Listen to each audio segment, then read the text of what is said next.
तो basic math के 20वें part में आप सभी का स्वागत है। आज से हम स्टार्ट करेंगे घात घातांक एवं करनी, मतलब घात घातांक के जो भी नियम्स होते हैं ये जानना जरूरी है। सर ये क्यों जरूरी है? क्योंकि ये बड़े बड़े कैलकुलेशन को आपको छोटा बना देगा, ठीक है ना। मतलब बहुत बेस्ट तरीका से, जैसा आप पढ़े होंगे कि यार कभी भी 3 के पावर -2 इसका मान आप नहीं निकाल सकते हो बताओ नहीं, लेकिन आज की इस क्लास में आप इसका वैल्यू निकालना सीख जाओगे। क्यों? क्योंकि इसका घात घातांक के अंतर्गत फार्मूला जो होते हैं, मतलब एक इस वीडियो को देखने के बाद आप क्लास 8 का चैप्टर घात घातांक जाइएगा, बनाइएगा, आपको बेहतरीन तरीका से बनेगा। ओके, तो इस क्लास को स्टार्ट करने से पहले मतलब इसका जो बेसिक कॉन्सेप्ट होता है वो मैं आप सभी को बताऊंगा। इसका जो थ्योरी होता है वो बताऊंगा। उसके बाद कुछ प्रैक्टिस क्वेश्चंस हो गए वो अगले क्लास में चलेंगे। ओके, क्योंकि मेरे को पता है कि इस क्लास का कॉन्सेप्ट ही बताने में मेरा काफी ज्यादा समय जाने वाला है। तो आइए, सबसे पहला नंबर कॉन्सेप्ट यही है कि किसी भी नंबर की power 0, A is the any number, किसी भी नंबर के पावर 0 उसका वैल्यू कितना होता है? तो 1। ध्यान से समझिएगा, ए के जगह कोई सा भी संख्या है, मैं लिख देता हूं।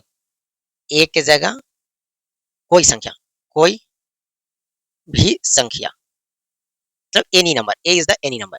अब ए के ऊपर अगर 0 है उसका वैल्यू क्या हो जाएगा? 1। एग्जाम्पल के तौर पे मैं आपको बतलाता हूँ, जैसे 80। अब इसका पावर अगर 0 है तो इसका वैल्यू 0 नहीं होगा, 1 के बराबर होगा। मेरे को पता है कि आपके दिमाग में क्या चल रहा है, टेंशन मत लीजिए, मैं बता रहा हूँ। जैसे इससे भी बड़ा 190, इसके पावर 190 के पावर 0, इसका भी वैल्यू क्या होगा? 1। मतलब दुनिया का कितना भी बड़ा से बड़ा नंबर रहे, उसके ऊपर अगर 0 फिक्स कर दिया जाए तो उसका मान 1 के बराबर होगा। फर्स्ट कॉन्सेप्ट यही है।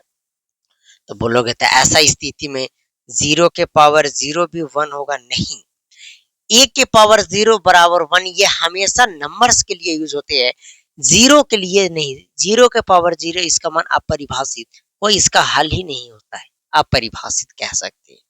मतलब ये जो यूज होता है वो 0 को छोड़कर किसी भी नंबर को आप सोच लीजिए, 10.5 सोच लीजिए, 12 लाख, 50 लाख, 60 लाख, अगर उसके पावर 0 है उसका वैल्यू 1 होगा।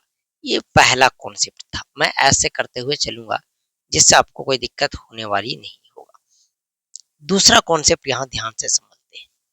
अब अब मैं आपको थोड़ा सा बेस और आधार यानी पावर बताता हूँ। जैसे ये लिखा हुआ है ए, अब इसके पावर मान लिया जाए लिखा हुआ है बी, ए के पावर बी, मतलब रहता है ना ऐसे, ए के पावर 2 ऐसे। तो पावर के जगह मैं कोई नंबर लिख देता हूँ, चलो वाई। तो ए के पावर वाई, तो इसमें वाई है, इसको हम लोग बोलते हैं घात। क्या? घात बोले तो पावर, ठीक है। और ये में जो ए है ये हमारा कहलाता है बेस, नीचे वाला बेस यानी कि आधार। बहुत अच्छा बात समझ में आ गया। मतलब जो भी किसी भी नंबर के ऊपर रहेगा उसे हम लोग पावर के नाम से जानते हैं, घात के नाम से जानते हैं। नीचे जो नंबर्स रहेगा उसे हम लोग आधार के नाम से जानते हैं, घात के नाम बेस के नाम से जानते हैं। ओके, अब इतना चीज जान गया और मैं आपको थोड़ा सा चीजें बताने की कोशिश करता हूँ। आप बताओ कि जैसे 3 के पावर 6, इसका मतलब क्या हुआ कि ये इसमें जो घात है, घात कितना है? तो बोलोगे सर ऊपर वाले को घात बोलते हैं, तो घात की संख्या 6 है। घात कितना है? घात 6 है। बट बेस जो है आधार, आधार कितना है? आधार है वह 3 है। तो मैं यही बताया कि एक कोई भी संख्या हो सकता है, मतलब आधार के जगह कोई भी संख्या हो सकता है।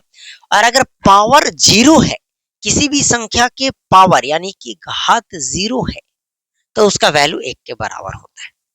एक कॉन्सेप्ट आपको आना चाहिए था, ठीक है। उसके बाद हम अब सारे फार्मूला को सीखेंगे। एक तरफ फार्मूलाज होगा, एक तरफ एक एक दो दो एग्जाम्पल होगा, और फुल एग्जाम्पल हम नेक्स्ट क्लास में देखेंगे। ओके, तो आइए इसको हम लोग इरेज करते हैं। उसके बाद आप सभी को हर एक कॉन्सेप्ट बेहतरीन तरीका से समझाते हैं।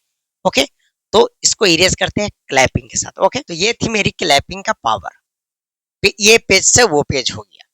अब पहला फार्मूला आप इसको मान सकते हैं, चाहे पहला फार्मूला में वो बताया कि एक किसी भी नंबर के पावर 0 उसका वैल्यू है, उसी को 1 रहने दीजिए। ये हमारा दूसरा नंबर है। अब यहाँ क्या देख रहे हैं कि हमारा बेस जो है, आधार जो है, ए और ए आधार सेम है। तो कभी भी ऐसा पॉसिबल हो सकता है कि आधार सेम हो और पावर अलग अलग हो, आधार सेम हो और घात अलग अलग हो, तो उस स्थिति में हम क्या करेंगे, आपको एक ही आधार लिखना है और घात जो है m और उसको साथ जोड़ देना n का, ये उसका हो गया सोल्यूशन।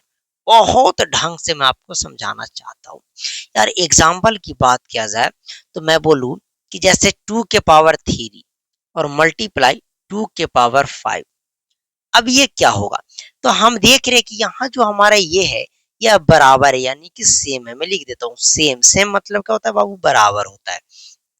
तो ये और ये सेम है, तो आपको सेम है तो सेम एक बार लिख देना है, और जब सेम है तो पावर ऊपर में जुड़ जाता है, तो 3 और प्लस 5 होकर 2 के पावर 8 के बराबर हो जाएगा।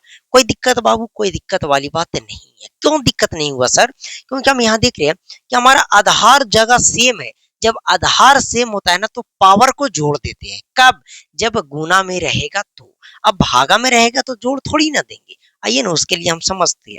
अब जैसे a के पावर m रहे और भागा a के पावर n रहे, तो अबर तो बेस सेम है। देखिए इसको हम एक और तरीका से कैसे लिखते हैं यार, भागा का मतलब ये होता है कि a के पावर m और बटा b के पावर n, तो ऐसे भी रह सकता है तो भाई साहब a के पावर n, a के पावर m भागा a के पावर n, इसका मतलब यही लिखा हुआ सेम है, बट वहां यहाँ पे मैं ये चिन्ह देकर के ये भागा का सिंबल दिया हूँ।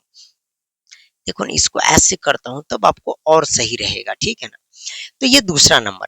तो हम फिर देख रहे हैं कि हमारा आधार जो है वो सेम है। क्या है, सेम है, बट सेम है तो यहाँ डिवाइड में, यहाँ गुना में था, यहाँ भागा में है। तो ऐसे में हम क्या करेंगे, आपको फिर से आधार को लिखना है और अवर m में से n को घटा देना है। एग्जाम्पल के तौर पे बात किया जाए तो 2 के पावर 6 डिवाइड बाय 2 के पावर 4 इज इक्वल टू क्या होगा, तो अबर जो देख रहे हैं कि आधार तो हमारा सेम है, तो आप सेम लिख दीजिए और यहाँ पे पावर 6 है और माइनस कर दीजिए 4, मतलब 2 के पावर 6 में से 4 गया 2।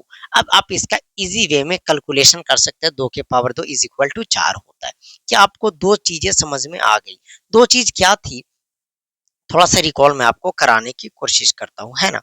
पहला यह था कि अगर आधार सेम हो और पावर अलग अलग हो और गुना में हो, तो आधार सेम रहे तो पावर जुड़ जाता है, घात जुड़ जाता है।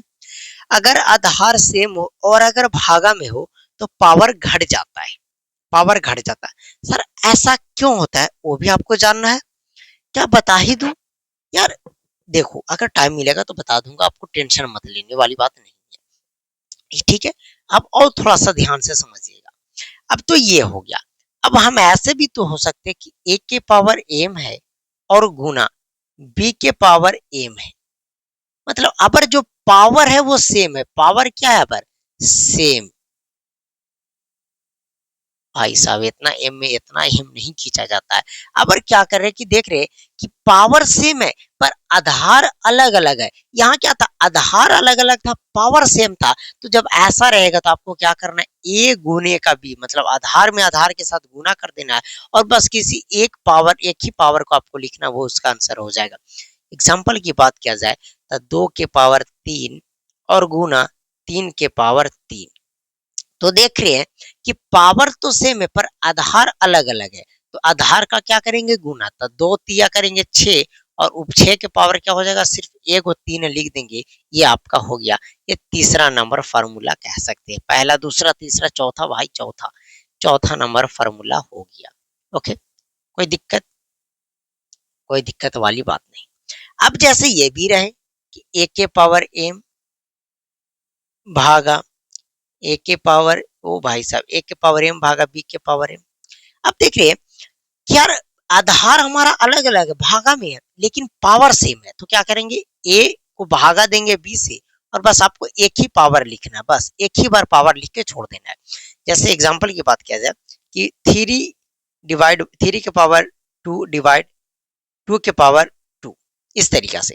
तो देखिए पावर 2 और 2 सेम है और ये दोनों अलग है, तो 3 और बटे का 2 और इसका पावर सिर्फ 1 बार 2 लिख दीजिए, ये आपका हो गया इस तरीका से। ओके, कोई दिक्कत वाली बात है? कोई दिक्कत वाली बात नहीं। 3 4, ये पांचवा फार्मूला हो गया। छठा नंबर फार्मूला की बात किया जाए तो इस तरीका से अगर रहे कि कोई कोई अगर नंबर रहे, जैसे a के पावर -1, कोई संख्या अगर माइनस में है और उसे अगर हमें प्लस में बनाना है, तो कैसे करेंगे? जरूरी नहीं है कि -1 ही रहे, -b ही रहे। चलो ना, a के पावर -x कर देते हैं। तो क्या करेंगे, 1/a के पावर x यहाँ प्लस में कर देंगे। कोई दिक्कत वाला बात नहीं है। और यही अगर रहेगा 1/a के पावर -x, तो क्या होगा? देखिए ध्यान से, फिर से एग्जाम्पल नहीं दिया। जैसे अभी मैंने आपको बोला 2 के पावर -3, अब इसका पहलू हमें आता ही नहीं है, तो क्या करेंगे, लिखेंगे 1/, ये -3 को हम +3 बना सकते, क्यों? क्योंकि इसको हम लेकर चल जाएंगे नीचे, तो 1/2 के पावर +3 बन गया, ये इसका हो गया। कोई दिक्कत वाली बात नहीं है। 2, 3, 4, 5, 6। यार मुझे नहीं लगता कि घात घातांक में इससे ज्यादा फार्मूला यूज होते हैं। मैं जो पढ़ाता हूँ इससे ज्यादा फार्मूला आपको कभी कोई यूज नहीं होने दूंगा। ओके यार, एक दो और होते हैं, थोड़ा मैं याद करता हूँ। चलो इस तरीका से, अब यार ए है और ए मल्टीप्लाई बी है, ऐसे देखो 6 है, 7 नंबर फार्मूला मैं यहाँ लिख रहा हूँ। ठीक है, ए है और इसका पावर एम है, और ओकरो पावर अगर एन है तो क्या करेंगे, मतलब यहाँ पावर देख रहे हैं, ए के पावर एम है और उसके पावर एन है, ऐसा में क्या हो जाएगा, ए के पावर एम और गुने का एन हो जाएगा। ओके, सब एग्जांपल में मैं आपको बताना चाहता हूँ कि 2 के पावर 3 और 3 के पावर 4, तो क्या होगा, तो बेस तो ठीक है, 2 के पावर 2 रहेगा, लेकिन ये दोनों में मल्टीप्लाई हो जाएगा, 3 चौके 12, यानी 2 के पावर 12 की बराबर हो जाएगा, 2 के पावर 12 हो जाएगा। आई होप आपको बहुत ही सिंपल, बहुत ही सटीक तरीका से ये बेसिक कॉन्सेप्ट आपको समझ में आया होगा, घात और घातांक के। अगर कोई, मेरे हिसाब से तो कोई फार्मूला नहीं छूटे, पर जो मैं आपको सवाल कराऊंगा ना, उसमें अगर कोई और कॉन्सेप्ट अलग से यूज होना चाहता है, मैं उसे यूज करूंगा। ये क्लास 8, 9, 10 तक के लिए इनफ है, इससे ज्यादा आपको कोई कॉन्सेप्ट की जरूरत नहीं है। अब बोलो यार, वो जो बेसिक जो होते हैं कि दोनों तरफ हमें सेम करना है, तो यार वो कम्पिटिटिव लेवल की चीजें है, उससे आपको दूर रहना है, उस पर आपको फोकस नहीं करना। वो जब 12th पास करोगे, जब आप कॉम्पिटिटिव एग्जाम की तैयारी करोगे, आपको ना चाहकर भी वो पढ़ना पड़ेगा, पर ये बेसिक चीजें हैं, ये तो आपको आना बहुत ज्यादा जरूरी है। आप चाहे तो इसका स्क्रीनशॉट ले सकते हैं। आज का भी क्लास हमारा बहुत ही प्यार से, बहुत ही समाप्त, बहुत ही सिंपल तरीका से खत्म हो गया। चलिए मिलते हैं आपसे विषय बेसिक मैथ के अगले पार्ट में। ओके।